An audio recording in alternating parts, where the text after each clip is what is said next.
Hello दोस्तों, आज हम लोग सेमी फाइनल कॉस्टिंग का एक इम्पॉर्टेंट पोर्शन ऑपरेशनल रिसर्च जो हम लोग के एग्जाम में 30 मार्क्स का कवर करता है उसका एक इम्पॉर्टेंट चैप्टर ट्रांसपोर्टेशन का सारा कंसेप्ट देखने वाले हैं।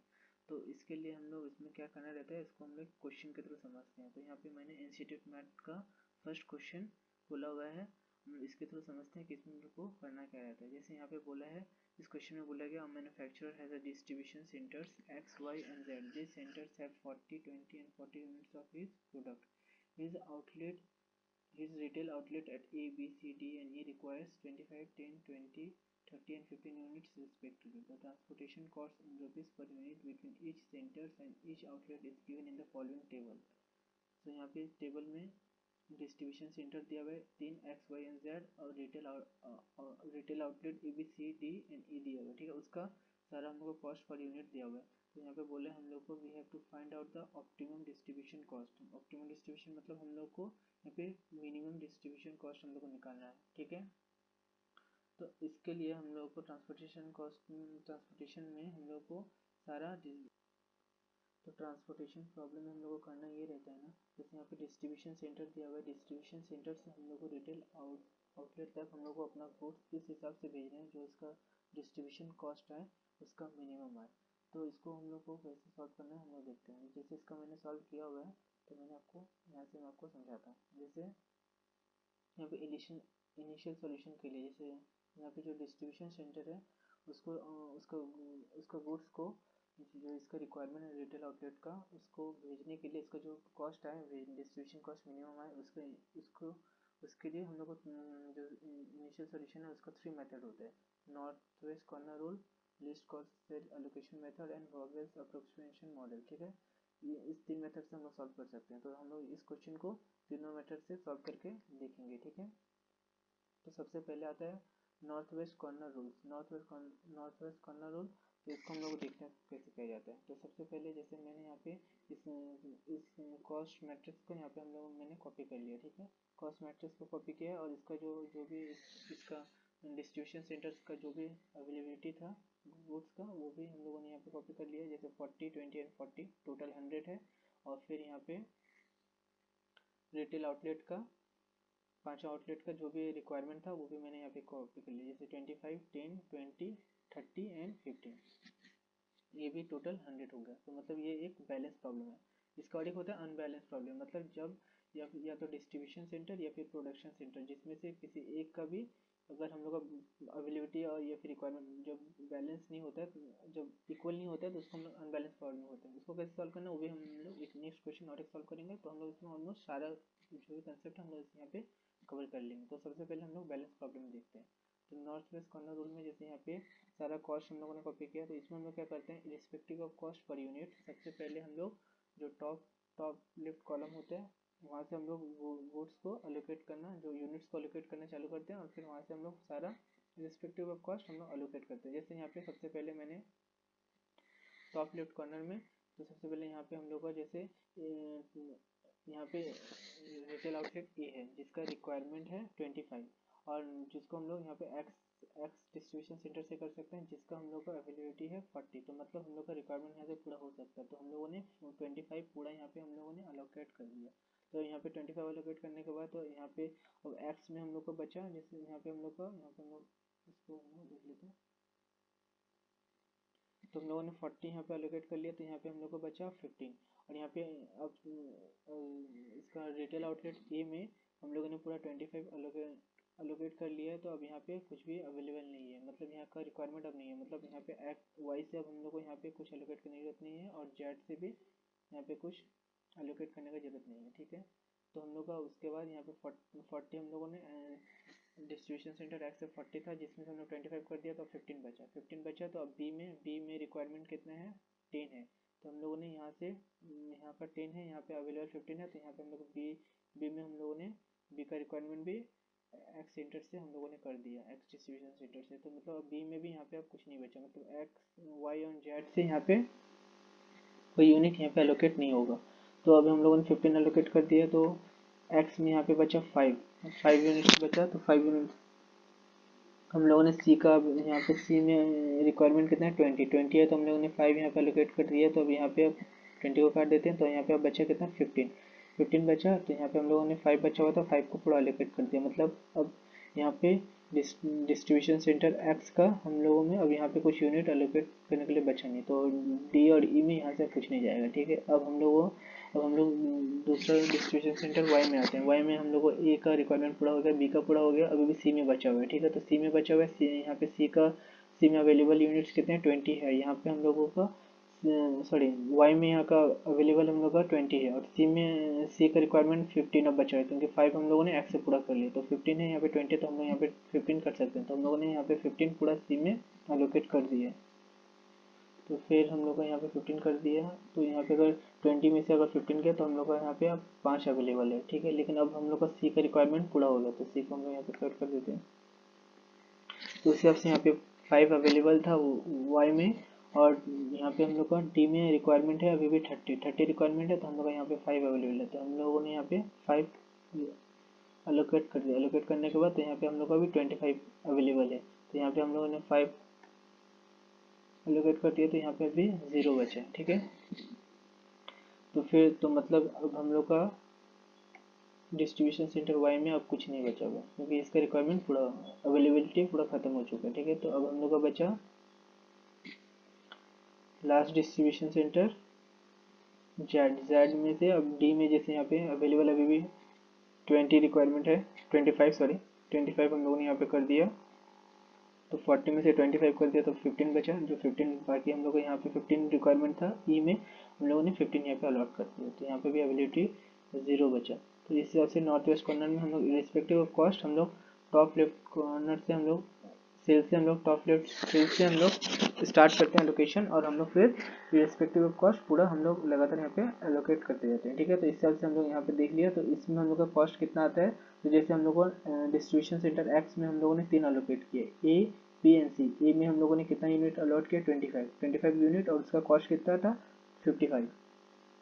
तो 25 इंटू 55, तो इस हिसाब से हम लोगों ने फिर बी में हम लोगों ने किया है 10 यूनिट्स इंटू 30, 10 यूनिट्स इंटू 30। सी में हम लोगों ने किया है 5 यूनिट्स इंटू 40। तो हम लोग इस हिसाब से इसका टोटल डिस्ट्रीब्यूशन सेंटर एक्स का हम लोगों ने टोटल कॉस्ट कैलकुलेट कर लिया। उसी हिसाब से सिमिलरली हम लोगों ने वाई में भी उसी हिसाब से सी और डी में हम लोगों ने एलोकेट किया था। सी में 15 इंटू 100, और यहाँ पे डी में 5 इंटू 45। ठीक है, उसी हिसाब से हम लोगों ने जेड में भी 2 एलोकेट किया है।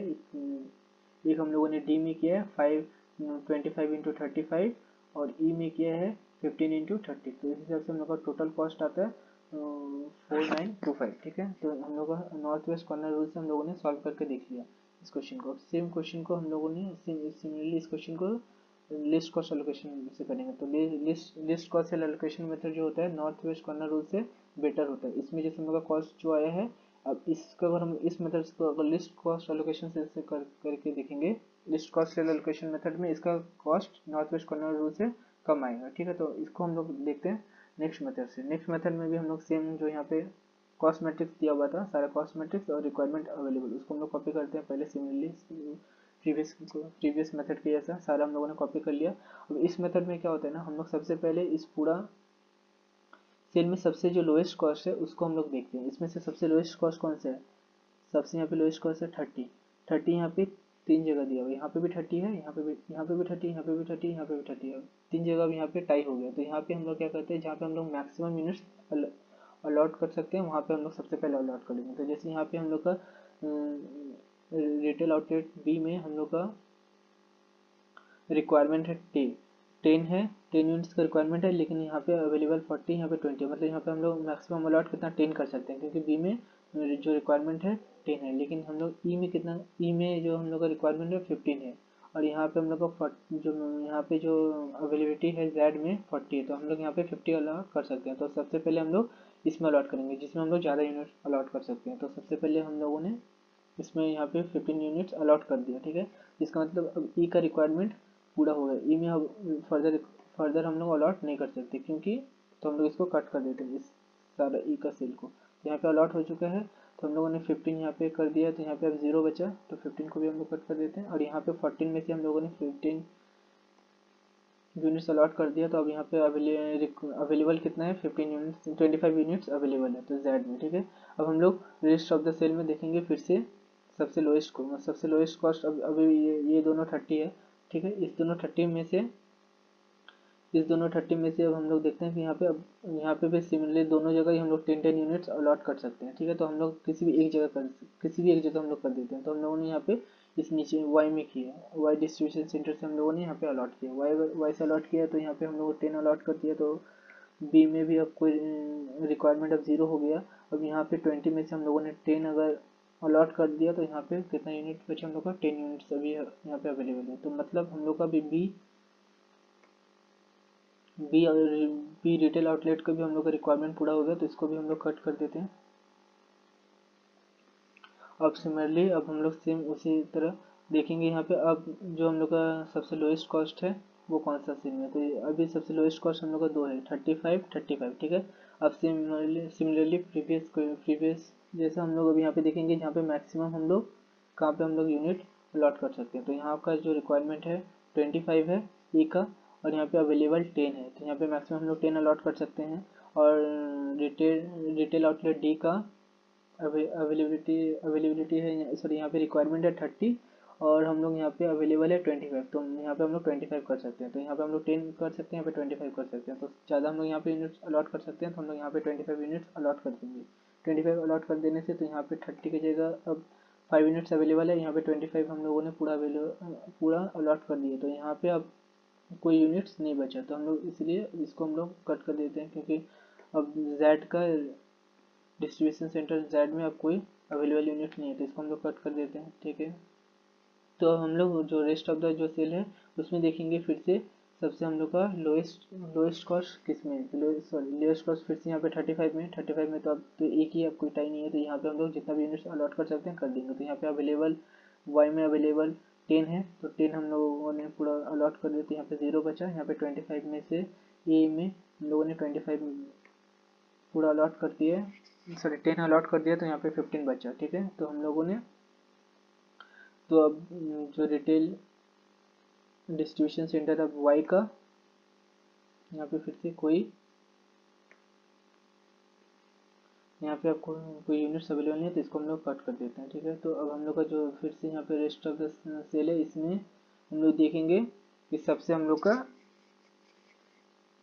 कॉस्ट कम किस में, तो यहाँ पे कॉस्ट हम लोग का सेम यहाँ पे 40 है सबसे कम लोएस्ट कॉस्ट। तो यहाँ पे 40 में हम यहाँ पे अवेलेबल 20 है, और सॉरी रिक्वायरमेंट 20 है और अवेलेबल 40 है, तो हम लोग यहाँ पे 20 यूनिट्स अलॉट कर सकते हैं। तो 20 अलॉट्स का हम लोग कर देते हैं। तो यहाँ पे अभी हम लोग का जो कॉस्ट बचेगा, सॉरी यहाँ पे जो यूनिट्स हम लोग का बचेगा 0, यहाँ पे 40 हम लोगों ने कर दिया, तो यहाँ पे अभी हम लोग का 20 बचा। 20 अब सिमिलरली अब ये 2 बचा है, यहाँ पे हम लोग का अब 2 ही बचा है, तो यहाँ पे हम लोग का अवेलेबल है रिक्वायरमेंट है 5, तो 5 यहाँ पे रिक्वायरमेंट है 15, यहाँ पे 15 हम लोगों ने कर दिया। यहाँ पे 20 में से अगर हम लोगों ने 5 किया तो 15 बचा, यहाँ पे 5 हम लोगों ने यहाँ पे 5 भी काट देते हैं, तो यहाँ पे 0 हो गया, यहाँ पे 15 बचे, तो 15 हम लोग यहाँ पे कर देते हैं। इसका भी रिक्वायरमेंट पूरा हो गया, 15 ये भी 0। तो इस हिसाब से हम लोगों ने, तो हम लोग अभी least cost cell allocation method से भी अपना डिस्ट्रीब्यूशन कॉस्ट कंप्यूट कर लेते हैं, जैसे हम लोग नॉर्थ वेस्ट कॉर्नर रूल में हम लोगों ने किया था, ठीक है। जैसे हम लोगों ने यहाँ पे डिस्ट्रीब्यूशन सेंटर एक्स से हम लोगों ने 3 जगह अलॉट किया, ए सी एंड डी में। तो ए में हम लोगों ने 15 यूनिट्स अलॉट किया है, इसका कॉस्ट है 55, तो 15 इंटू 55। यहाँ पे सी में हम लोगों ने 20 यूनिट्स अलॉट किया है और कॉस्ट पर यूनिट है 40, ठीक है। तो 20 इंटू 40, और डी में हम लोगों ने 5 यूनिट्स अलॉट किया है, उसका कॉस्ट पर यूनिट है 50, तो 5 इंटू 50, ठीक है। उसी हिसाब से हम लोगों ने यहाँ पे वाई में भी 2 जगह अलॉट किए, ए एंड बी में 10 यूनिट्स करके, तो 10 इंटू यहाँ पे 35 और यहाँ पे 10 इंटू 30, ठीक है। और जेड में हम लोगों ने 2 जगह अलॉट किया है, डी एंड ई में। डी में हम लोगों ने 25 यूनिट्स किया है इंटू 35, और उसका कॉस्ट है पर यूनिट, और ई में हम लोगों ने 15 यूनिट्स किया है, इसका कॉस्ट है पर यूनिट 30, ठीक है। उस हिसाब से हम लोगों ने यहाँ पे कॉस्ट इसका टोटल आ गया 3850। जैसे मैंने कहा था कि नॉर्थ वेस्ट कॉर्नर रूल से बेटर होता है लिस्ट कॉस्ट एलोकेशन मेथड, तो इसलिए हम लोग देख सकते हैं कि इसमें जितना कॉस्ट आया है नॉर्थ वेस्ट कॉर्नर रूल में इसका कॉस्ट है 4925, और least cost cell allocation method में कॉस्ट है 3850, उससे इसमें कॉस्ट कम है, और उसी हिसाब से जो मैंने कहा था सबसे बेटर होता है वॉगल्स अप्रोक्सीमेशन मॉडल, ठीक है। इसमें हम लोग का तीनों में से सबसे कॉस्ट जो लो आएगा इसी में आएगा। और एग्जाम के पॉइंट ऑफ व्यू से भी ये वाला जो मेथड है सबसे इम्पोर्टेंट है, जिसको हम लोग शॉर्ट में बोलते हैं वैम, ठीक है। एग्जाम में हम लोग का नॉर्मली क्वेश्चन इसी से आता है, ठीक है। तो हम लोग अभी देखते हैं कि वैम में हम लोग कैसे सॉल्व करते हैं। तो जैसे हम लोगों ने कॉस्ट क्वेश्चन में देखा था, इसका कॉस्ट मैट्रिक्स क्वेश्चन से हम लोग सिमिलरली, जैसे हम लोग पहला दो मेथड में हम लोगों ने कॉपी किया था कॉस्ट मैट्रिक्स, और उसका डिस्ट्रीब्यूशन सेंटर का हम लोगों ने सारा अवेलेबिलिटी और रिटेल आउटलेट का सारा रिक्वायरमेंट, ठीक है। तो हम लोगों ने सारा यहाँ पे कॉपी कर लिया है सेम सारा। पहले यहाँ पे सिर्फ एक कॉलम और एक रो एक्स्ट्रा आता है पेनल्टी का, तो ये क्या होता है हम लोग अभी देखते हैं, ठीक है। जिसमें हम लोग जैसे नॉर्थ वेस्ट कॉर्नर रूल में हम लोगों ने क्या किया था, सबसे सबसे जो टॉप कॉलम होता है, कॉलम का टॉप कॉर्नर सेल से हम लोगों ने अलोकेट करना चालू किया था यूनिट्स को, और उसके बाद से हम लोगों ने सारा कर दिया था। इसीलिए रिस्पेक्टिव ऑफ कॉस्ट हम लोगों ने किया था, ठीक है। इसीलिए उसका कॉस्ट सबसे ज़्यादा आता है। लिस्ट कॉस्ट अलोकेशन मेथड में हम लोग क्या किया था, कॉस्ट मैट्रिक्स में से सबसे जो लोएस्ट कॉस्ट होता है इसमें उसके हिसाब से हम लोगों ने अलोकेट करना चालू किया था। इसलिए नॉर्थ वेस्ट कॉर्नर से लिस्ट कॉस्ट में कॉस्ट कम आता है। लेकिन वॉइस अप्रोक्सीमेशन में हम लोग क्या करते हैं ना, इसमें भी हम लोग लोएस्ट कॉस्ट देख के करते हैं, लेकिन इसमें हम लोग और एक चीज़ देखते हैं। जैसे हम लोग समझ लेते हैं, जैसे रिटेल आउटलेट दी है, इसमें हम लोग का 3 कॉस्ट दिया हुआ है, ठीक है। इसमें हम लोगों ने अगर यहाँ पे इसका रिक्वायरमेंट कितना था 20, अगर हम लोगों ने मानते कि यहाँ पे अगर 30 यूनिट्स है, यहाँ जैसे यहाँ पे ठीक है 30 है कॉस्ट, यहाँ पे इसका इसका अगर रिक्वायरमेंट अगर बी का अगर अगर यहाँ पे 30 होता तो हम लोगों ने पूरा 30 यूनिट्स बी में अलॉट कर दिया होता, ठीक है। ये फिर अलॉट कर दिया होता, तो इस हिसाब से तो इसका जो रिक्वायरमेंट था सी का हम लोग को या तो डिस्ट्रीब्यूशन सेंटर वाई और जेड से करना पड़ता। तो इसको हम लोग को 10 रुपया, जैसे यहाँ पे 10 रुपये बचाने के चक्कर में हम लोग लिस्ट कॉस्ट एलोकेशन में हम लोगों ने क्या किया होता कि 10 रुपये बचाने के चक्कर में हम लोगों ने सारा 30 यूनिट इधर अलॉट कर दिया होता। तो उसके चक्कर में हम लोग को क्या होता है, या तो 95 में या तो 100 में हम लोग को वाई और जेड से भेजना पड़ता है, जिससे हम लोग को कितना 20 यूनिट भेजने के लिए हम लोग को एक्स्ट्रा कॉस्ट लग जाता है। 10 रुपये बचाने के चक्कर में अगर हम लोग यहाँ पे अगर 95 में हम लोगों ने भेजा होता, तो 10 रुपये बचाने के चक्कर में हम लोग को यहाँ पे एक्स्ट्रा कितना लग गया होता, 40 की जगह हम लोग को 95 देना पड़ता, मतलब 55 एक्स्ट्रा देना पड़ता है ना। तो इसी हिसाब से हम लोग इसमें वो कंसीडर नहीं करते हैं लिस्ट कॉस्ट एलोकेटेड मेथड में इस प्रॉब्लम को, लेकिन वैम में ये सारा प्रॉब्लम सॉल्व हो जाता है, ठीक है। इसलिए सबसे बेस्ट मेथड होता है वैम, ठीक है। तो हम लोग इसको देखते हैं इसमें हम लोग कैसे करते हैं। तो ठीक है, सबसे पहले हम लोगों ने क्वेश्चन से यहाँ पे ये कॉस्ट मैट्रिक्स और सारा रिक्वायरमेंट और अवेलेबमेंट हम लोगों ने सारा हम लोगों ने पहले कॉपी कर लिया। उसका एक कॉलम और एक रो एक्स्ट्रा बनता है पेनल्टी वाला, ठीक है। तो हम लोग देखते हैं पेनल्टी कैसे कैलकुलेट करते हैं। पेनल्टी कैलकुलेट करने के लिए हम लोग सबसे पहले इसमें एक रो में इस रो में सबसे लोएस्ट कॉस्ट हम लोग देखते हैं। इस रो में जैसे सबसे लोएस्ट कॉस्ट है 30 और फिर सेकंड लोएस्ट जैसे है 40, ठीक है। इन दोनों का डिफरेंस निकालते हैं। मतलब अगर हम लोग अगर 30 में अगर हम लोगों ने नहीं भेजा तो हम लोग का मैक्सिमम लॉस कितना हो सकता है, तो हम लोग वो देखते हैं, ठीक है। तो जैसे मैक्सिमम लॉस कितना होगा, 30 में नहीं भेजा तो फिर हम लोग को 40 में भेज सकते हैं, तो मैक्सिमम लॉस कितना होगा 10। फिर इसी तरह सेकेंड रो में हम लोग का सेकेंड सबसे लोएस्ट कितना है, सबसे लोएस्ट है 30 और सेकेंड रो से 35, ठीक है। तो दोनों का डिफरेंस कितना होगा 5, ठीक है 5। उसी तरह इसमें भी थर्ड रो में भी 30 एंड 35, तो दोनों का डिफरेंस कितना है 5, ठीक है। उसी तरह फिर इसमें फर्स्ट कॉलम में भी हम लोग सबसे पहले हम लोग का सबसे लोएस्ट है 35 और इसमें सबसे लोएस्ट हम लोग का 40, तो दोनों का डिफरेंस कितना होता है 5, ठीक है। उसी तरह फिर इसमें बी में फर्स्ट लोएस्ट है 30, अगर ये हम लोग का मिस हो गया तो हम लोग को फिर कितना ज़्यादा में भेजना पड़ेगा, फिर दूसरा भी 30, तो यहाँ पे 0, ठीक है। सेम इसी तरह जैसे यहाँ पे सबसे लोएस्ट है 40 सी में और सेकेंड लोएस्ट है 90, तो दोनों का डिफरेंस कितना होता है 55, ठीक है। तो उसी तरह फिर यहाँ पे डी में भी 35 45 डिफरेंस है 10, और यहाँ पे फिर ई में भी सबसे लोएस्ट है 30 और उसका सेकेंड लोएस्ट है 40, दोनों का डिफरेंस है 10, तो ठीक है। तो इस हिसाब से हम लोगों ने सबका पेनल्टी पहला वाला सबका पेनल्टी कैलकुलेट कर लिया। तो इसमें हम लोग देखते हैं कि सबसे ज़्यादा नुकसान मेरे को किस में होगा। पहला बार अगर पहला लोएस्ट में अगर हम लोग नहीं भेजा, जैसे यहाँ पे अगर हम लोगों ने नहीं भेजा लोएस्ट में तो 10 रुपये का नुकसान होगा, 40 में भेज सकेंगे, ठीक है। तो यहाँ पे अगर हम लोगों ने जैसे 30 में नहीं भेजा तो 35 में 5 रुपया का, लेकिन इस हिसाब से अगर देखा जाए तो सबसे लोएस्ट हम लोग का किस में आ रहा है, सबसे ज़्यादा नुकसान किस में होगा, ये सी में। यहाँ पे रिटेल आउटलेट सी में अगर हम लोगों ने यहाँ पे अगर 40 में नहीं भेजा तो हम लोग को फिर यहाँ पे 95 में भेजना पड़ेगा। तो सबसे ज़्यादा नुकसान हम लोग को किस में होगा, यहाँ पे 55 का नुकसान होगा, सबसे ज़्यादा सी में होगा। तो सबसे पहले हम लोग इस रिटेल आउटलेट सी में भेजेंगे, ठीक है। जितना भी हम लोग भेज सकते हैं। तो यहाँ पे सबसे लोएस्ट कॉस्ट, तो हम लोग इस सबसे मैक्सिमम जिसमें आता है उसको हम लोग सबसे पहले देखते हैं। तो यहाँ पे सबसे मैक्सिमम यहाँ पे मैंने स्टार भी लगाया हुआ है, 55 में सबसे ज़्यादा है, ठीक है। तो इसमें हम लोग मतलब इस कॉलम को हम लोग सबसे पहले सॉल्व करेंगे। तो इस कॉलम में सबसे लोएस्ट कौन सा है, 40। तो 40 में हम लोग कितना यूनिट्स भेज सकते हैं। तो यहाँ पे रिक्वायरमेंट है रिटेल आउटलेट सी में 20 का, ठीक है।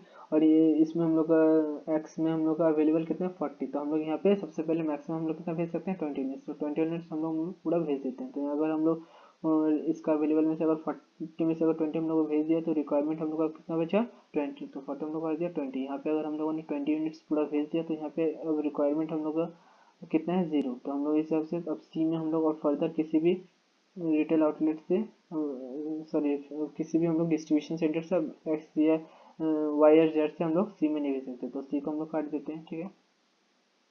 सिमिलरली ये वाला हो गया। अब फिर हम लोग सेकंड पेनल्टी अब कैलकुलेट करेंगे, जैसे हम लोग इसका किया था। अब सेकंड वाला में अब फिर से यहाँ पे अब इस कॉलम को हम लोग कंसीडर नहीं करेंगे, ठीक है। तो सबसे फिर से हम लोग अब सबसे लोएस्ट है 30 और सेकंड लोएस्ट है, इस कॉलम को छोड़ के, और यहाँ पे भी 40। तो दोनों का डिफरेंस कितना हुआ, 10। तो फिर से 10 आ गया, ठीक है। उसी तरह फिर इस सेकंड रो में भी सेकेंड रो भी यहाँ पे सबसे लोएस्ट है 30, सेकेंड लोएस्ट है 35। तो दोनों का डिफरेंस 5। फिर इसी तरह यहाँ पे थर्ड थर्ड रो में 30 माइनस 35। तो यहाँ पे भी 5, ठीक है। फिर यहाँ पे सिमिलरली 5 ही आएगा पहले की तरह, यहाँ पे भी 0। यहाँ पे अब क्या होगा, ये वाला कॉलम में अब हम लोग एलोकेट कर ही नहीं सकते, इसलिए यहाँ पे डैश, ठीक है। यहाँ पे अब कुछ पेनल्टी आएगा ही नहीं। अब यहाँ पे भी डी में 35 माइनस 40। तो यहाँ पे डिफरेंस फिर से 10 आया, ठीक है। अब यहाँ पे भी डिफरेंस, यहाँ पे भी सेकेंड सबसे लोएस्ट है 30 और सेकेंड लोएस्ट है 40, डिफरेंस 10। अब सेकेंड लो में हम लोग देखते हैं कि सेकेंड पेनल्टी में सबसे हाईएस्ट कितना है। तो यहाँ पे सेकेंड हाईएस्ट पेनल्टी में सबसे हाईएस्ट पेनल्टी 10 है। यहाँ पे 3 जगह कॉमन है। तो हम लोग जैसे हम लोग पहले देखे थे कि जब हम लोग का टाई होता है तो हम लोग सबसे मैक्सिमम यूनिट जिस सेल में अलोकेट कर सकते हैं वहाँ पे करते हैं। तो यहाँ पे अगर हम लोग देखेंगे तो सबसे लोएस्ट, अगर इस रो में तो सबसे लोएस्ट है 10, ठीक है। यहाँ पे अलॉट करेंगे तो यहाँ पे मैक्सिमम हम लोग कितना अलॉट कर सकते हैं। यहाँ का बी का रिक्वायरमेंट है 10 और लेकिन एक्स में अवेलेबल है 20। तो यहाँ पे हम लोग मैक्सिमम 10 अलॉट कर सकते हैं। सिमिलरली फिर यहाँ पे मैक्सिमम पेनल्टी और कहाँ पे आया, यहाँ पे डी में आया।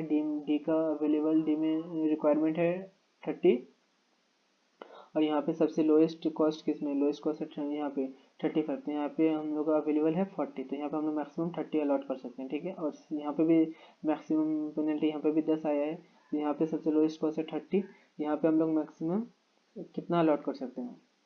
यहाँ पे रिक्वायरमेंट है 15 और यहाँ पे हम लोग का अवेलेबल है 40। तो यहाँ पे हम लोग कितना अलॉट कर सकते हैं, 15 अलॉट कर सकते हैं। तो सबसे ज़्यादा हम लोग मैक्सिमम क्वांटिटी कहाँ अलॉट कर सकते हैं, यहाँ पे 30 में। तो हम लोग सबसे पहले यहाँ पे अलॉट करेंगे, ठीक है। क्योंकि हम लोग का किस में, जैसे यहाँ हम लोग ये नहीं देखते कि जैसे यहाँ पे कॉस्ट 35 है, यहाँ पे 30 है, तो पहले यहाँ पे कर दो कॉस्ट बचाने के लिए। क्योंकि लेकिन देखो यहाँ पे भी हम लोग करेंगे तो 35 में करें या 30 में करें, हम लोग का मैक्सिमम जो लॉस होगा सेकेंड लॉस, तो वो हम लोग का मैक्सिमम लॉस 10 ही आएगा। तो हम लोग जहाँ पे अब 10 हम लोग ज़्यादा ज़्यादा क्वांटिटी अलॉट करेंगे ना, ताकि ज़्यादा ज़्यादा लॉस बचा सके। तो जहाँ पे हम लोग ज़्यादा कर सकते हैं, जब जब टाई आ जाता है पेनल्टी, तो जहाँ पे हम लोग ज़्यादा ज़्यादा मैक्सिमम क्वांटिटी अलॉट कर सकते हैं वहाँ पे हम लोग करते हैं। तो हम लोग सबसे पहले यहाँ पे करेंगे। तो यहाँ पे अगर हम लोग 30 अलॉट कर दिया तो यहाँ पे 0 बचा। यहाँ पे अवेलेबल 40 था, अवेलेबल 40 में से अगर हम लोगों ने 30 अलॉट कर दिया तो यहाँ पे 10, इसका जो अवेलेबल है 10 बचा। यहाँ पे रिक्वायरमेंट 0 हो गया। तो अब ये वाला फिर से हम लोग का डी जो रिटेल आउटलेट है, इसमें अब कोई भी यूनिट रिक्वायरमेंट नहीं है, तो इसको हम लोग कर देते हैं, ठीक है। ओके, तो फिर से हम लोग अब फिर से पेनल्टी कैलकुलेट करेंगे। और तीसरा पेनल्टी फिर से सिमिलरली इसी जैसा। तो नॉर्मली फिर से यहाँ पे सबसे लोएस्ट कॉस्ट है हम लोग का 30 और सेकेंड लोएस्ट है 40। फिर से पेनल्टी 10 आएगा। यहाँ पे सबसे लोएस्ट है 30 एंड 35, 5 आएगा। अब यहाँ पे हम लोग का सबसे लोएस्ट है यहाँ पे 30, सेकेंड सेकेंड लोएस्ट है हम लोग का सेकेंड लोएस्ट है 40। तो यहाँ पे 10 आएगा, ठीक है। और फिर यहाँ पे तो कुछ है नहीं, तो यहाँ पे 35 माइनस 40, यहाँ पे 5 आएगा थर्ड में। यहाँ पे भी 30, यहाँ पे 0 आएगा थर्ड। यहाँ पे तो यहाँ पे अब कुछ अलॉट रिक्वायरमेंट है ही नहीं, तो यहाँ पे भी डैश, यहाँ पे भी डैश, यहाँ पे भी, अब यहाँ पे भी 10, ठीक है। अब हम लोग फिर से देखते हैं यहाँ पे अब तीसरा पेनल्टी में 3 जगह कॉमन है, 10 10 और यहाँ पे भी 10, ठीक है। तो 3 जगह कॉमन है। अब यहाँ पे फिर से हम लोग देखेंगे 3 जगह टाई है। अब हम लोग यहाँ पे देखेंगे कि मैक्सिमम हम लोग क्वान्टिटी कहाँ पे अलॉट कर सकते हैं, ठीक है। यहाँ पे सबसे यहाँ पे अगर 30 यहाँ पे कॉस्ट 30 है लोएस्ट इस पहला रो में से, ठीक है। इसमें कॉस्ट 30 है।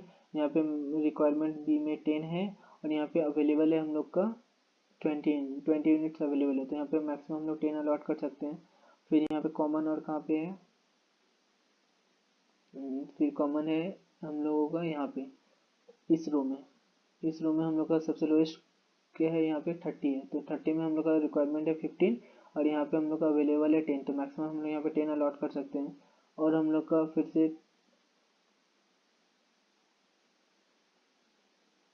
तीसरा भी हम लोग का फिर से इसी कॉलम में, इस कॉलम में सबसे लोएस्ट है यही वाला। फिर से यहाँ पे हम लोग का रिक्वायरमेंट है हम लोग का 15 और हम लोग का अवेलेबल है हम लोग का 10। तो हम लोग को मैक्सिमम यहाँ पे 10 अलॉट कर सकते हैं। तो हम लोग को यहाँ पे भी 10 अलॉट कर सकते हैं, यहाँ पे भी 10 अलॉट कर सकते हैं। तो हम लोग का भी इन दोनों पॉइंट पे हम लोग कहीं पे भी अलॉट कर सकते हैं। तो हम लोगों ने यहाँ पे अलॉट किया, ठीक है। तो यहाँ पे अलॉट किया तो हम लोगों ने यहाँ पे रिक्वायरमेंट था 10 और अवेलेबल था 20। तो हम लोगों ने 10 यहाँ पे अलॉट कर दिया। तो हम लोग यहाँ पे 10, तो यहाँ पे रिक्वायरमेंट अभी 0 हो गया है और यहाँ पे अवेलेबल यूनिट अभी 10 हो गया, ठीक है। तो हम लोग अब रिटेल आउटलेट बी में अब कोई भी रिक्वायरमेंट नहीं है। तो यहाँ पे हम लोग इसको कर देते हैं।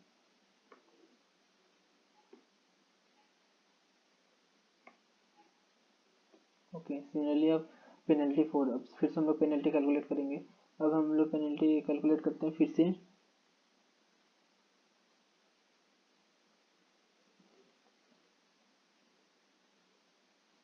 अब हम लोग का सबसे लोएस्ट है हो गया, क्योंकि अब बी में कुछ बचा नहीं। अब सबसे लोएस्ट हो गया हम लोग का ये 40। अब 40 और सेकेंड लोएस्ट है 55। तो यहाँ पे हम लोग का 40 माइनस 55, तो पेनल्टी हम लोग का आ गया 15, ठीक है। अब यहाँ पे हम लोग का सबसे लोएस्ट है 35 और सेकेंड लोएस्ट है हम लोग का 60, ठीक है। तो दोनों का डिफरेंस हम लोग का हो गया 60 माइनस 35 हम लोग का हो गया 25, ठीक है।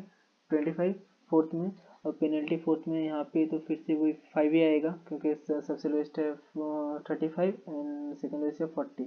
यहाँ पे अब फोर्थ में अब कुछ ये वाला आउटलेट रिटेल आउटलेट बी में तो अब कोई रिक्वायरमेंट है नहीं, तो इसलिए यहाँ पे डैश, यहाँ पे पेनल्टी आएगा नहीं। इसमें भी कोई पेनल्टी नहीं आएगा, डी में भी पेनल्टी नहीं आएगा, और इसमें सबसे लोएस्ट हम लोग का 30 और सेकेंड लोएस्ट है 40। तो हम लोग का फिर से यहाँ पे आ गया पेनल्टी 10। अब हम लोग का पेनल्टी 4 में सबसे हाईएस्ट पेनल्टी कितने हैं 25, क्योंकि हम लोग यहाँ पे मैक्सिमम लॉस हम लोग इसमें बचाते हैं। तो सबसे इसमें 25 आया हम लोग का सेकेंड रो में। तो इसमें हम लोग का डिस्ट्रीब्यूशन सेंटर वाई में सबसे लोएस्ट कॉस्ट कौन सा है, यहाँ पे सबसे लोएस्ट कॉस्ट है 35 में हम लोग का। तो 35 है हम लोग का ये रिटेल आउटलेट ए में हम लोग का रिक्वायरमेंट है 25 और अवेलेबल है हम लोग का 20। तो हम लोग मैक्सिमम 20 यहाँ पे अलॉट कर सकते हैं, 20 अलॉट कर देते हैं।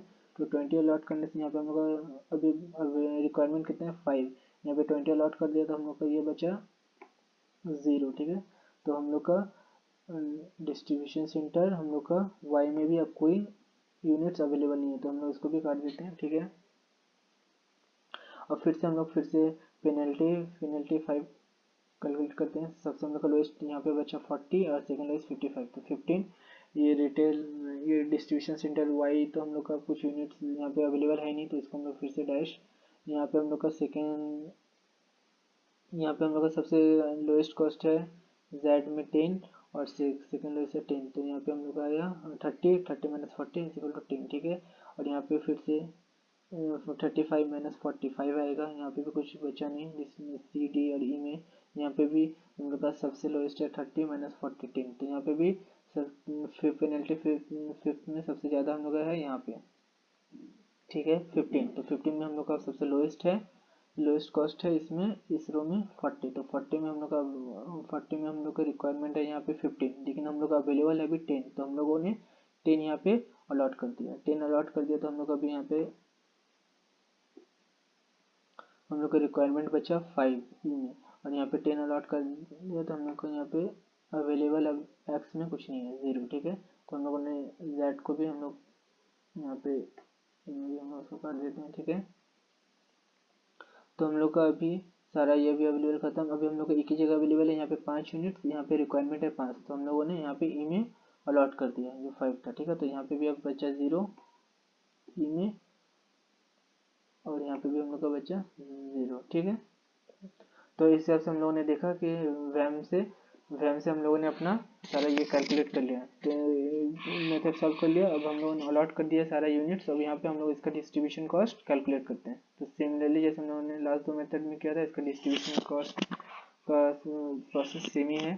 सिमिलरली डिस्ट्रीब्यूशन सेंटर एक्स में हम लोगों ने कितना 3 अलॉटमेंट किया है, बी सी एंड ई में। बी में हम लोगों ने कितना अलॉट किया, 10 यूनिट्स अलॉट किया है, इसका कॉस्ट पर यूनिट है 30, ठीक है, 10 यूनिट्स इंटू 30। सी में हम लोगों ने किया है 20 यूनिट्स अलॉट किया है, इसका कॉस्ट है 40। और ई में हम लोगों ने 10 यूनिट्स अलॉट किया है, उसका कॉस्ट है 40। तो सिमिलरली उसी तरह फिर हम लोग वाई में भी कर लेते हैं। वाई में हम लोगों ने कितना कितना अलॉट किया, एक ही जगह अलॉट किया है, इसका रिटेल आउटलेट ए में 20 यूनिट्स अलॉट किया है, उसका कॉस्ट है पर यूनिट 35, तो 20 इंटू 35। जेड में हम लोगों ने ए में किया है 5 यूनिट, इसका कॉस्ट पर यूनिट है 40। डी में हम लोगों ने किया है 30 यूनिट्स, इसका कॉस्ट पर यूनिट है 35। और फिर हम लोगों ने ई में किया 5 यूनिट्स, इसका कॉस्ट पर यूनिट है 30। तो टोटल कॉस्ट हम लोग उसका कैलकुलेट कर लेते हैं। तो टोटल कॉस्ट उसका, तो वैम मेथड से भी हम लोगों ने टोटल डिस्ट्रीब्यूशन कॉस्ट कैलकुलेट कर लिया, जो आया है 3600, ठीक है। जो तीनों मेथड में सबसे लोएस्ट है। तो हम लोगों ने ट्रांसपोर्टेशन प्रॉब्लम का तीनों मेथड कर लिया है। इनिशियल सोल्यूशन का तीनों मेथड हम लोगों ने देख लिया, जो है north west corner rule, least cost cell allocation method and वर्गेस अप्रोक्सीमेशन मॉडल, ठीक है। तो हम लोगों ने तीनों मेथड कर लिया और इनिशियल सोल्यूशन का। अब हम लोग का नेक्स्ट स्टेप आता है ऑप्टिमलिटी टेस्ट, जिस ऑप्टिमलिटी टेस्ट में हम लोग का 2 स्टेप है। पहला स्टेप है हम लोग का UI प्लस VG मैट्रिक्स, ठीक है, और दूसरा स्टेप है CIJ minus UI plus VG matrix. तो हम लोग देखते हैं पहले UI प्लस VG मैट्रिक्स क्या होता है। इसमें हम लोग को क्या होता है ना, जो भी अलोकेटेड सेल्स है उसका हम लोग को कॉस्ट लिखना रहता है। पहले हम लोग इसका मैट्रिक्स बनाते हैं, जैसे हम लोग बनाते हैं इधर में सारा डिस्ट्रीब्यूशन, जैसे डिस्ट्रीब्यूशन सेंटर्स XYZ और रिटेल आउटलेट्स, और इधर ऊपर में जैसे हम लोग लिखते हैं रिटेल आउटलेट्स, सारे रिटेल आउटलेट ABCDE। और हम लोग इधर में कॉलम में लिखते हैं UI, और इधर हम लोगों ने नीचे रो में लिखा है VJ, ठीक है। तो अभी UI और VJ क्या दे देते हैं। सबसे पहले हम लोग यहाँ पे सेल में जो भी अलोकेटेड सेल्स था उसका हम लोग कॉस्ट लिखते हैं। जैसे हम लोगों ने यहाँ पे वैम मेथड से देखते हैं, वैम मेथड से हम लोग इसका इनिशियल जो ऑप्टिमलिटी टेस्ट है हम लोग वैम मेथड से करते हैं। हम लोग कोई भी मेथड से कर सकते हैं, लेकिन वैम मेथड से सबसे बेस्ट होता है, ठीक है। क्योंकि हम लोग का सबसे अभी तक का सबसे ऑप्टिमल सॉल्यूशन वेब मेथड ही है, क्योंकि सबसे लीस्ट कॉस्ट इसी में आया है, ठीक है। तो इसी को हम लोग करते हैं। तो सबसे पहले हम लोग इसका अलोकेटेड सेल्स का कॉस्ट लिखते हैं। जैसे यहाँ पे हम लोगों ने जो जैसे इसका हम लोगों ने डिस्ट्रीब्यूशन सेंटर एक्स में हम लोगों ने 3 सेल में अलोकेट किए, ACNE में। जैसे यहाँ पे 10 20 एंड 10 यहाँ पे यूनिट्स अलॉट किए, तो इसका हम लोग कॉस्ट देखते हैं। बी का कॉस्ट है 30, सी का कॉस्ट है 40 एंड ई का कॉस्ट है अलोकेटेड सेल से ई, इसका कॉस्ट है 40, ठीक है। तो 30 40 एंड 40, तो यहाँ पे हम लोगों ने लिख दिया 30 40 एंड 40। फिर यहाँ पे वाई में हम लोगों ने एक ही सेल में अलॉट किया, ए में, जिसका कॉस्ट है 35, ठीक है। और जेड में हम लोगों ने 3 जगह अलॉट किए, ए डी एंड ई में, जिसका कॉस्ट है 40 35 एंड 30।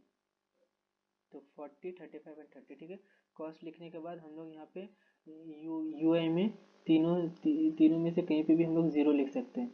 तो मैं आपको सजेस्ट करूँगा जहाँ पे सबसे ज़्यादा अलॉटमेंट है, जैसे यहाँ पे 3 अलॉटमेंट है, इस रो में 3 अलॉटमेंट है, वाई वाला रो में 1 अलॉटमेंट है, जेड वाला रो में 3 अलॉटमेंट है। तो यहाँ पे भी 3 अलॉटमेंट है जेड में, और एक्स में भी 3 अलॉटमेंट है। तो इन दोनों में से कहीं पे भी हम लोग 0 लिख सकते हैं। तो मैंने यहाँ पे एक्स में लिखे हैं, ठीक है। इसके बाद ये 0 यहाँ पे 40 है, तो 0 का नेक्स्ट होता है ई इससे। तो यहाँ पे हम लोग को क्या आता है, विजे यहाँ पे रो में हम लोग को इतना लिखना पड़ेगा कि UI प्लस विजे जोड़ के हम लोग को जो कॉस्ट ऑफ अलोकेटेड सेल्स है, जैसे यहाँ पे मैंने लिखा भी है, ठीक है।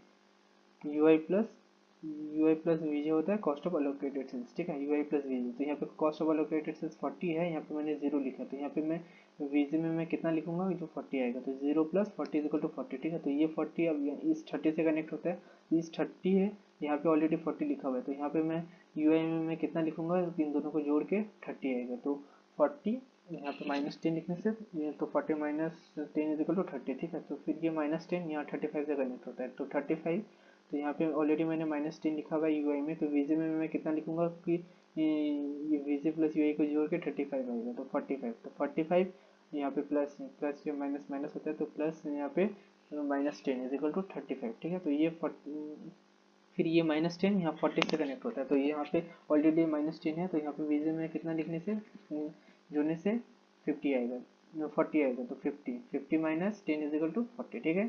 तो ये 50 फिर 35 से कनेक्ट होता है, तो ये यहाँ पे मेरा वीजे में ऑलरेडी 50 है, तो यहाँ पे यूआई में मैं कितना लिखूंगा जो 35 आएगा, तो फिर 50 - 15 = 35, ठीक है।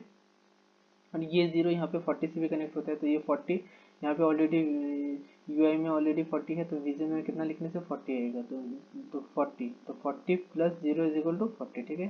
फिर यहाँ पे ये जीरो ये 30 से भी कनेक्ट होता है, तो यहाँ पे ऑलरेडी जीरो है, तो वीजे में यहाँ पे 30 लिखने से 30 प्लस 0 = 30, ठीक है। तो ये इस वजह से तो हम लोग का यूआई प्लस वीजे मैट्रिक्स हो गया। अब से इसका सेकंड स्टेप होता है ऑप्टिमलिटी टेस्ट का, सी आई जे माइनस यूआई प्लस वीजे मैट्रिक्स, ठीक है। तो ये सी आई जे यहाँ पे होता है अनअलोकेटेड सेल्स का कॉस्ट होता है, ठीक है। तो यहाँ पे जैसे हम लोगों ने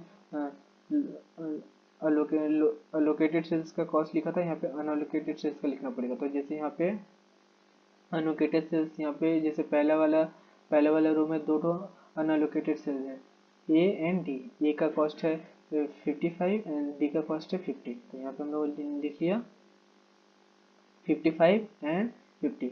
फिर उसी तरह वाई में यहाँ पे तीन तो अनअलोकेटेड सेल्स है, बी सी एंड तीन चार है, A B C D and E, जिसका कॉस्ट है 30 100 45 एंड 60, ठीक है। तो 30 100 45 एंड 60, तो 30 100 45 एंड 60 एंड जेड में हम लोग का दो दो सेल है जिसमें कोई यूनिट अलॉट नहीं किया हुआ है, 60 जिसका कॉस्ट है 60 एंड 95, ठीक है।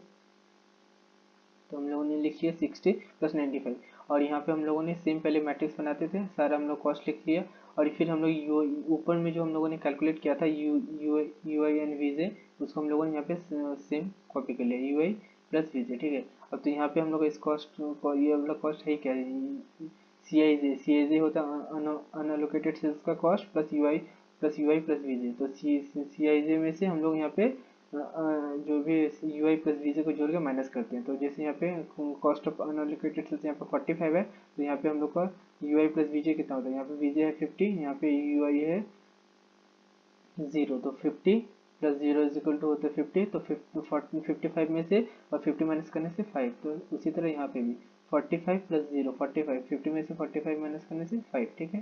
फिर यहाँ पे 30 है, 30 माइनस 15, तो यहाँ पे 30 माइनस 15 हम लोग का होता है 15, तो 15 30 में से 15 माइनस करने से 15, और यहाँ पे 40 माइनस 15, तो 40 माइनस 15 हम लोग का होता है 25, तो 100 में से 25 माइनस करने से 75, ठीक है। यहाँ पे 45 माइनस 15, 45 में से अगर हम लोग, ठीक है, तो वो होता है 30, तो 60 में से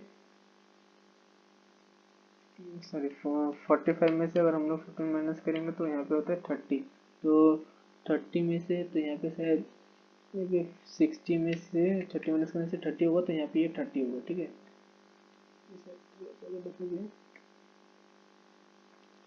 45 नहीं, यहाँ पे सॉरी यहाँ पे 40 है, 40 माइनस 15, तो यहाँ पे 25 60 में से अगर 25 माइनस करें तो 30 में, सॉरी ये सही है।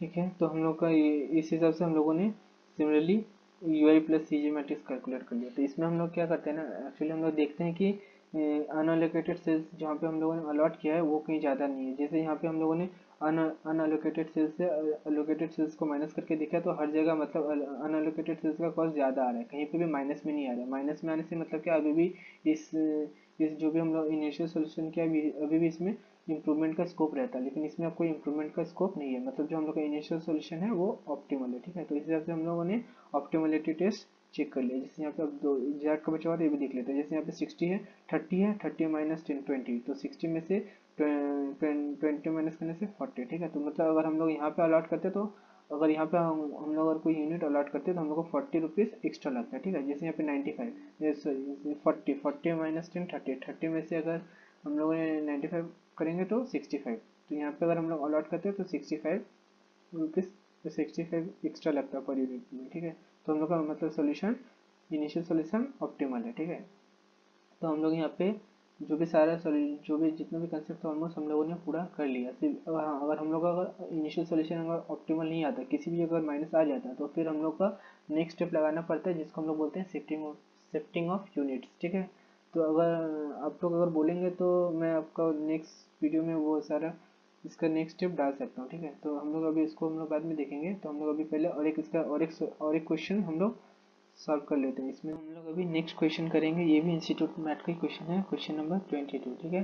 तो हम लोग का जैसे जो स्टार्टिंग में मैं बताया था, हम लोग का एक प्रॉब्लम बचा हुआ था अनबैलेंस प्रॉब्लम वाला, तो वो इसमें कवर हो जाएगा। और नॉर्मली क्या होता है, ट्रांसपोर्टेशन प्रॉब्लम का जो भी सम्स होता है वो सारा कॉस्ट पे दिया रहता है, और उसका कॉस्ट को हम लोग का मिनिमाइजेशन करना रहता है, ठीक है। लेकिन ये वाला जो सम्स है इसमें हम लोग को प्रॉफिट दिया हुआ है, जो प्रॉफिट निकालना है पहले, उसके बाद हम लोग देखते हैं कि हम लोग प्रॉफिट को मैक्सिमाइज करने वाला सम्स को कैसे करेंगे, ठीक है। तो सबसे पहले क्वेश्चन को हम लोग रीड करते हैं। जैसे इसमें बोला company has 3 plants located at different places with producing at identical product, ठीक है। सेम मतलब 3 प्लांट है, F1 F2 N3, जो मतलब सेम टाइप का प्रोडक्ट प्रोड्यूस करता है। The cost of production, distribution cost of each plant to the 3 different warehouses, the sale price at each warehouse and individual capacity for both the plant and warehouse are given below। मतलब सबका हम लोग का एक एक plant में जैसे raw material कितना लगता है पर यूनिट, अदर एक्सपेंस, और फिर distribution cost to the warehouse. मैंने वेयर हाउस 1 में फैक्ट्री 1 से 3 वेयर हाउस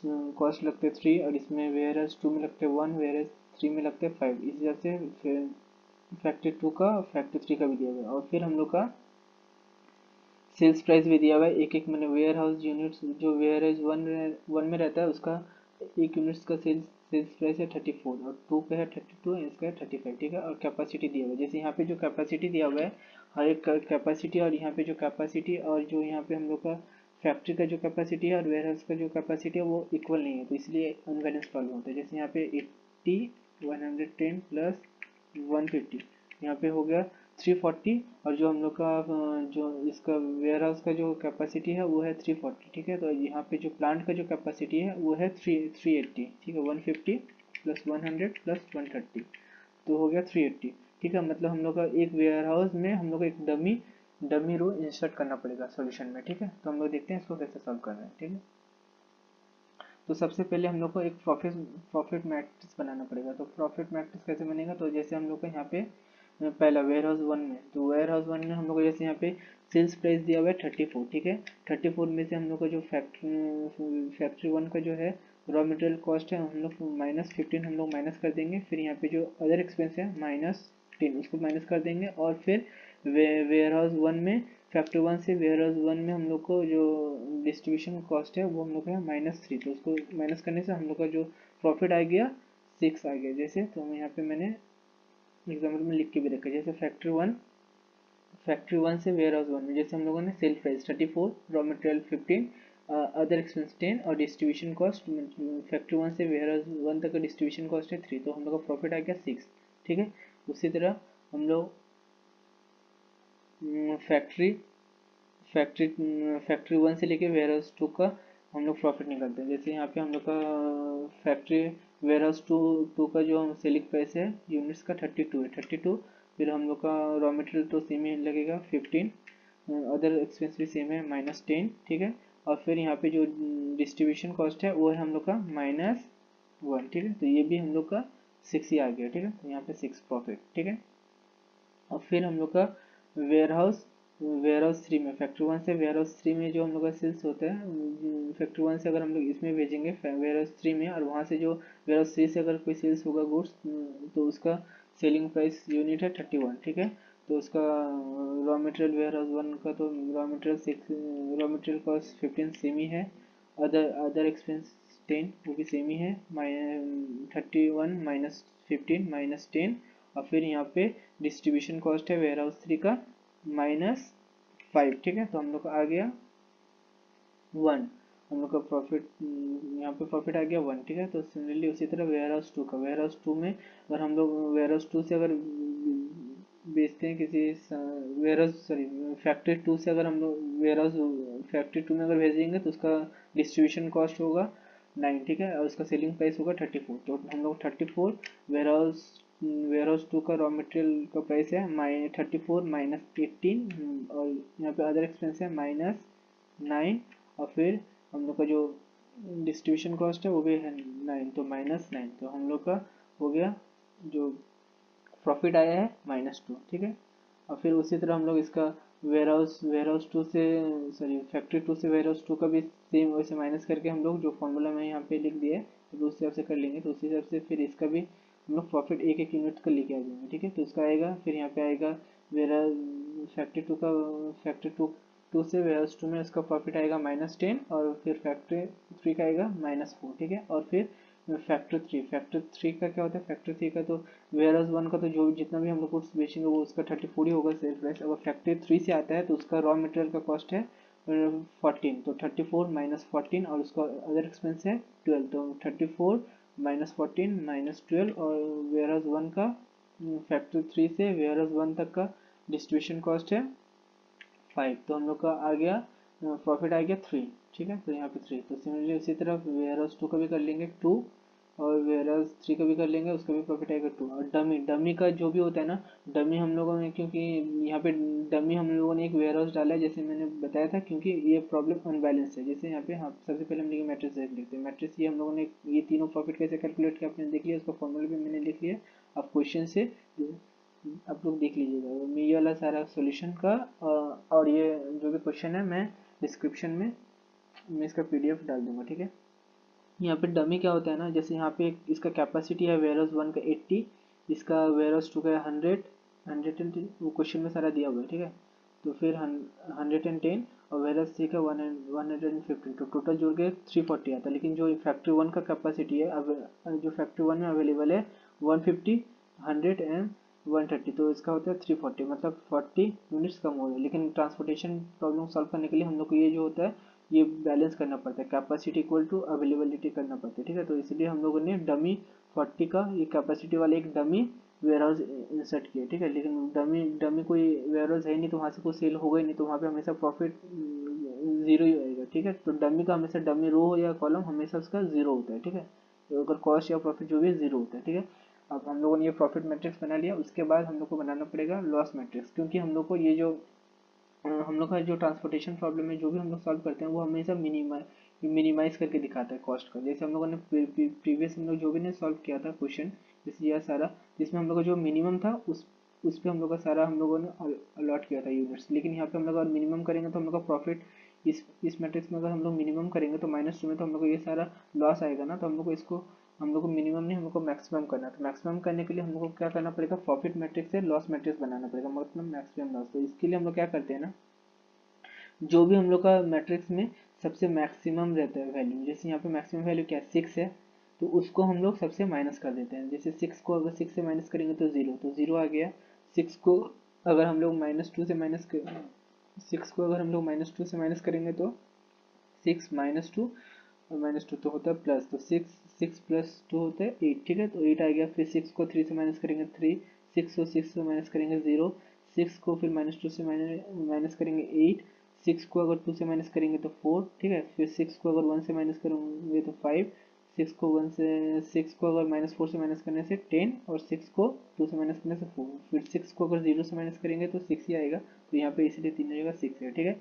अब यहाँ से फिर प्रॉब्लम हम लोग का सेम हो जाता है, लॉस मैट्रिक्स क्रिएट हो गया। अब उसके बाद हम लोग इसको वैम से हम लोग उसको जैसे हम लोगों ने सॉल्व किया था ऊपर में, वैम से हम लोगों ने इनिशियल सोल्यूशन अब हम लोग वैम से कर रहे हैं, ठीक है। तो उसके लिए हम लोग को क्या करना पड़ता है, हम लोगों ने पहले वो मैट्रिक्स फिर कॉपी किया, सारा कैपेसिटी और वो अवेलेबिलिटी लिख लिया। उसके बाद हम लोग पेनल्टी लिखते हैं, तो ये कॉलम पेनल्टी कॉलम और पेनल्टी रो। तो उसके लिए पेनल्टी के लिए हम लोग को क्या करना पड़ता है, तो हम लोगों ने बताया था कि सबसे पहले हम लोग सबसे इस दोनों में लोएस्ट देखते हैं, सबसे लोएस्ट हम लोग का। अब ये हम लोग का लॉस हो गया, सबसे लोएस्ट लॉस क्या है 0, और सेकंड लोएस्ट क्या है 3, तो 3 में से 0 माइनस करने से हम लोग का पेनल्टी कितना होगा 3, ठीक है। सिमिलरली उसी हिसाब से यहाँ पे 0 माइनस 4 होगा। यहाँ पे सबसे लोएस्ट है 4 और यहाँ पे 5 है। 4 minus 5 is equal to 5 minus 1 is equal to 5 minus 4 is equal to 1, ठीक है। अब फिर इस कॉलम में सबसे लोएस्ट है 0 और सेकेंड लोएस्ट भी है 0, तो 0 आएगा पेनल्टी, ठीक है। इसमें हम लोग का सबसे लोएस्ट है 6 और सेकेंड लोएस्ट है 8, तो 8 माइनस 6 इज इक्वल टू 2 और यहाँ पे है हम लोग का 3 और 3 minus 4 minus 3 is equal to 1, ठीक है। तो इसमें हम लोग का सबसे हाईएस्ट पेनल्टी क्या है? हाईएस्ट पेनल्टी सबसे ज़्यादा हम लोग का है पहला वाला में 4 है, ठीक है। तो 4 इसमें सबसे लोएस्ट हम लोग का सबसे लोएस्ट लॉस क्या है? 0, तो 0 है इसमें F1 में। तो F1 में हम लोग का अवेलेबल कितना है?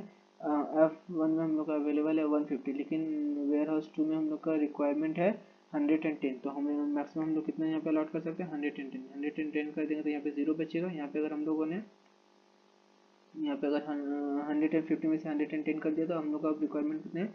40 यहाँ पे अवेलेबल है, ठीक है। तो हम लोगों ने ये कर दिया, मतलब इस अब हम लोग का वेयर हाउस 2 में अब हम लोग का कोई भी स्पेस नहीं है, ठीक है। अब यहाँ पे हम लोग का कोई भी कैपेसिटी नहीं है, तो यहाँ पे हम लोग अब नहीं भेज सकते, ठीक है। तो इसको हम लोग काट देते हैं। सिमिलरली पेनल्टी टू के लिए फिर वही सबसे लोएस्ट यहाँ पे क्या है हम लोग का? लॉस 0 और सेकेंड लोएस्ट है 3, तो 3 माइनस 0 3, ठीक है। ये वाला तो अब इसमें तो अब कुछ कैपेसिटी है नहीं, तो इसलिए यहाँ पे हम लोग कुछ नहीं लिखेंगे। और फिर सेकेंड यहाँ पे फिर से 5 माइनस 4 1, यहाँ पे 6 माइनस 6 0। अब सेकेंड में यहाँ पे भी 0 है। अब ये वाला 0 है क्योंकि ये वाला को हम लोग कंसिडर नहीं करते वेयर हाउस 2 को, तो वेयर हाउस 1 में 0 और वेयर हाउस 3 में 5, तो फिर यहाँ पे 5 आ गया। फिर यहाँ पे हम लोग सबसे लोएस्ट है 6 और 8 माइनस 6 इज इक्वल टू 2, ठीक है। फिर यहाँ पे हम लोग का है 3 माइनस 4 इज इक्वल टू 1, तो ठीक है। अब सेकेंड वाला पेनल्टी में सबसे हाईएस्ट पेनल्टी क्या है? 5, तो 5 है, तो मतलब हम लोग को इस कॉलम में अलॉट करना है। इस कॉलम में अवेलेबल है 40, ठीक है। तो इस कॉलम में सबसे पहले हम लोग देखेंगे तो सबसे लोएस्ट कॉस्ट कौन सा है? सबसे लोएस्ट लॉस कहाँ पे है? सबसे लोएस्ट लॉस है यहाँ पे वेयर हाउस 1 में, क्योंकि वेयर हाउस 2 में तो हम लोग ऑलरेडी अलॉट कर चुके हैं। तो यहाँ पे वेयर हाउस 1 में हम लोग का वेयर हाउस 1 में हम लोग अवेलेबल है 40 एंड यहाँ पे रिक्वायरमेंट है, यहाँ पे कैपेसिटी है 80, तो हम लोग यहाँ पे मैक्सिमम 40 अलॉट कर सकते हैं। 40 अलॉट कर देते हैं। 40 अलॉट करने से यहाँ पे वेयर हाउस 1 सॉरी फैक्ट्री 1 में हम लोग का अभी जो अवेलेबल है 0 और वेयर हाउस 1 में हम लोग का 40 में से अगर 80 में से 40 अलॉट कर दिया तो हम लोग का अभी कैपेसिटी बचा 40, तो हम लोग का अभी वेयर हाउस सॉरी फैक्ट्री 1 भी हम लोग का कोई भी अवेलेबल नहीं है, तो फैक्ट्री 1 को भी हम लोग काट देते हैं, ठीक है। अब पेनल्टी 3 के लिए हम लोग का फिर से वही सबसे अभी हम लोग का सबसे लोएस्ट हम लोग का क्या है? सबसे लोएस्ट हम लोग का यहाँ पे 0 और सेकेंड लोएस्ट है हम लोग का सॉरी हम लोगों ने इसको अलॉट कर दिया। सबसे लोएस्ट है यहाँ पे 3 और सेकेंड लोएस्ट हम लोग का 8, तो 8 में से -3 इज इक्वल टू 5, ठीक है। तो इसमें तो एग्जॉस्ट हो गया, वेयर हाउस 2 में आएगा नहीं। वेयर हाउस 3 में फिर से 10 और 4, तो यहाँ पे 6 हो गया, ठीक है। यहाँ पे भी 6 माइनस 6 0, इसमें अब बचा नहीं, इसमें कोई अवेलेबल है नहीं। फिर इसमें सबसे लोएस्ट है 8 और 6 और 8 माइनस 6 तो 2, ठीक है। यहाँ पे 4 माइनस 3 इक्वल टू 1, ठीक है। तो यहाँ पे अभी थर्ड वाला में सबसे पेनल्टी हाईएस्ट है 6, इसमें हम लोग का सबसे लोएस्ट कॉस्ट कौन सा है? सबसे लोएस्ट लॉस है यहाँ पे 4 फैक्ट्री 3 में अवेलेबल है 130 है यहाँ पे, और वेयर हाउस 3 में हम लोग का रिक्वायरमेंट है 150, तो हम लोग यहाँ पे 130 हम लोग मैक्सिमम अलॉट कर सकते हैं। तो हम लोग मैक्सिमम यहाँ पे अलॉट कर देंगे, तो यहाँ पे 150 में से 130 हम लोगों ने अलॉट कर दिया, तो 20 कैपेसिटी अवेलेबल बचा। और इसमें फैक्ट्री 3 में अवेलेबल यूनिट 0, ठीक है। तो फैक्ट्री 3 में अब कोई यूनिट्स अवेलेबल नहीं है, तो हम लोग इसको भी क्रॉस कर देते हैं। ओके, तो हम लोग का अभी एक ही रो बचा है, यहाँ पे एक रो यहाँ पे बचा है। यहाँ इसका रिक्वायरमेंट है 100 है। यहाँ पे हम लोग का कैपेसिटी फैक्ट्री 1 में अभी 40 अवेलेबल है, ठीक है। तो 40 अवेलेबल है, तो हम लोग 40 यहाँ पे अलॉट कर देंगे। यहाँ पे 100 में अगर हम लोग 40 अलॉट कर देंगे तो 60 बचेगा, तो 40 हम लोगों ने यहाँ पे अलॉट कर दिया। उसके बाद हम लोग का सेकेंड ये बचा, यहाँ पे भी हम लोग अभी 20 अवेलेबल है वेयर हाउस 3 में, और यहाँ पे हम लोग 60 है, तो 20 हम लोग अगर अलॉट कर देंगे तो यहाँ पे हम लोग को 40 बचेगा, और यहाँ पे 20 हम लोग अलॉट कर देंगे तो यहाँ पे पूरा एग्जॉस्ट हो गया। ठीक है, तो अभी हम लोग का यहाँ पे 20, अभी यहाँ पे 40 बचा है, तो लास्ट वाले में भी हम लोग का डमी में भी 40 कैपेसिटी है, यहाँ पे भी 40 अवेलेबल है, तो 40 हम लोगों ने यहाँ पे अलॉट कर दिया। ठीक है, तो सिमिलरली हम लोग पहले भी वैम मेथड कर चुके हैं, तो ठीक है हम लोग वो रिविजन हो गया। तो हम लोग अभी जैसे हम लोग फिर सिमिलरली जैसे हम लोग वैम मेथड का सब सारा मेथड का तो प्रोसेस कैलकुलेशन डिस्ट्रीब्यूशन कॉस्ट का तो सेम ही है, लेकिन यहाँ पे प्रॉफिट है। ठीक है, तो ये हम लोग को ध्यान रखना पड़ेगा। तो सबसे पहले हम लोगों ने वेयर हाउस 1 में हम लोगों ने 3 अलॉट किया। ठीक है, 2 अलॉट किया, एक फैक्ट्री 1 में और फैक्ट्री 2 में। ठीक है, तो फैक्ट्री 1 में हम लोगों ने कितना यूनिट अलॉट किया, सिर्फ यूनिट हम लोग यहाँ से देखेंगे, लेकिन प्रॉफिट हम लोग ऊपर वाला से देखेंगे, ऊपर वाले मैट्रिक्स से देखेंगे। ठीक है, तो यहाँ पे हम लोगों ने दोनों में 40-40 अलॉट किए, तो 40 एंड 40, तो हम लोग प्रॉफिट देखेंगे यहाँ पे फैक्ट्री 1 में कितने हैं, फैक्ट्री 2 में कितने हैं। ठीक है, फैक्ट्री 1 में प्रॉफिट है 6 एंड फैक्ट्री 2 में -2, तो 40 इंटू 6 40 -2। ठीक है, तो प्रॉफिट हम लोग इतना आ गया। और वेयर हाउस 2 में हम लोग फिर यूनिट यहाँ से देखेंगे, प्रॉफिट ऊपर से देखेंगे। फैक्ट्री 1 में हम लोग का यूनिट है 110 एंड प्रॉफिट है हम लोग का 6, तो 110 इंटू 6। और फैक्ट्री 3 में हम लोग का 2 अलॉटमेंट है, एक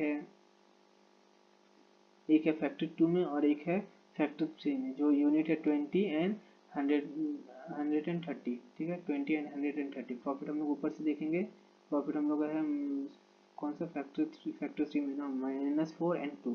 ठीक है, तो -4 एंड 2। ठीक है, और डमी में तो सारा कॉस्ट जो भी प्रॉफिट 0 है, और डमी में एक ही अलॉटमेंट हुआ है 40। ठीक है, वो भी फैक्ट्री 2 में, तो फैक्ट्री 2 में 40 यूनिट इंटू 0। ठीक है, तो हम लोग का टोटल प्रॉफिट इतना आ गया। अब फिर से हम लोग ऑप्टिमलिटी टेस्ट भी एक बार देख लेते हैं। इसका दो स्टेप होता है, UI plus VJ matrix.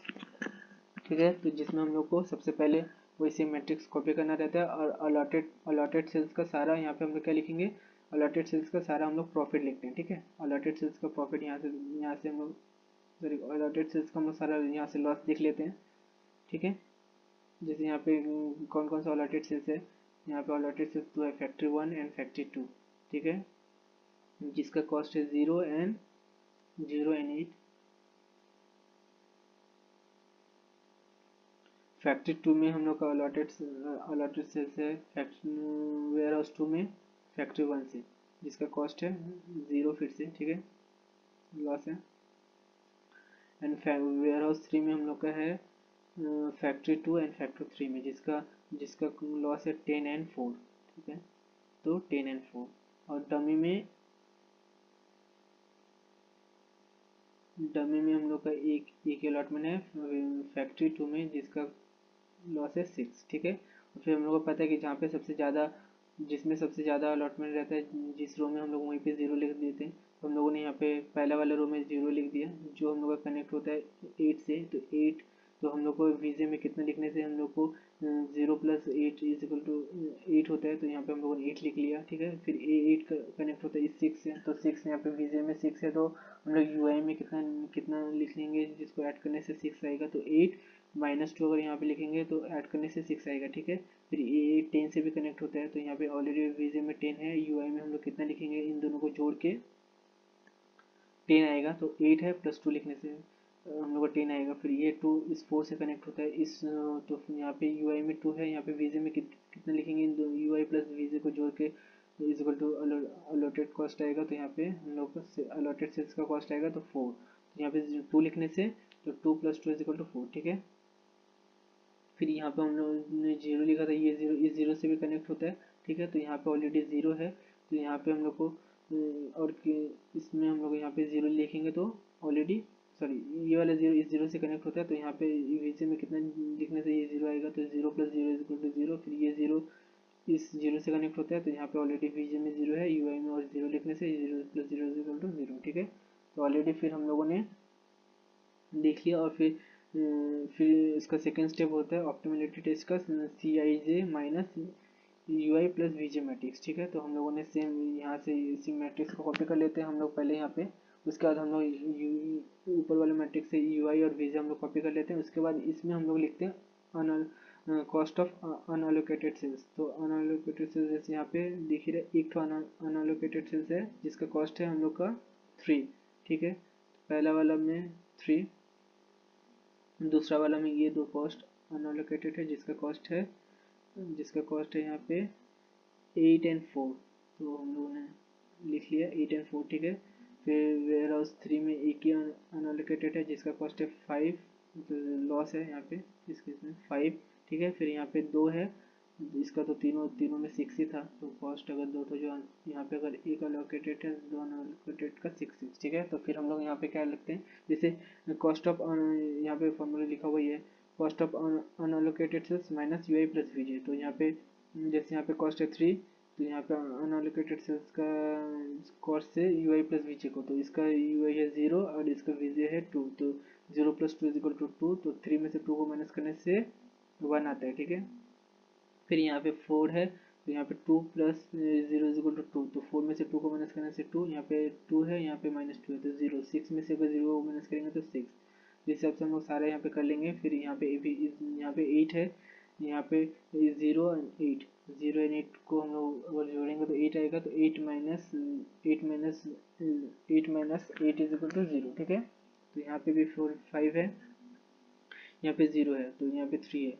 You I plus वीजे को, इसका यू आई प्लस वीजे को जोड़ने से 2, तो 5 में से अगर 2 माइनस करने से 3, फिर यहाँ पे 6 है, तो यहाँ पे हम लोग का -2 है, तो 6 में से अगर हम लोग -2 माइनस करेंगे तो 8 आएगा, तो ठीक है। यहाँ पे भी सारा हम लोग का पॉजिटिव में ही आ रहा है, तो मतलब ये वाला भी हम लोग का इनिशियल सोल्यूशन ऑप्टिमल है, ठीक है। तो हम लोगों ने सारा देख लिया, ऑलमोस्ट हम लोगों ने ट्रांसपोर्टेशन का सारा कंसेप्ट कर लिया है, और सिर्फ एक बचा हुआ है, अगर ये सॉल्यूशन और ऑप्टिमल नहीं आएगा तो हम लोग उसको कैसे करेंगे। तो अगर आप लोग बोलेंगे तो हम लोग उसका नेक्स्ट वीडियो बना के मैं डाल दूँगा, ठीक है।